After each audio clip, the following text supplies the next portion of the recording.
ভাই ক্যামেরার দিকে বিশেষ করে আমরা কিন্তু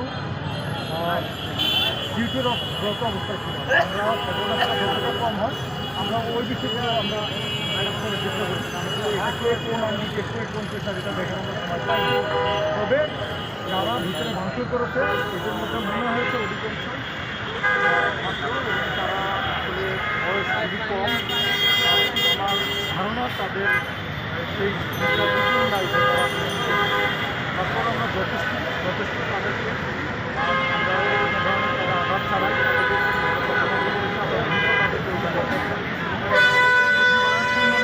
নিরাপত্তা আমরা নিয়ে নেব। এখন ইনশাল্লাহ আমরা আমাদের সদস্য আরও বাড়ানো হয়েছে।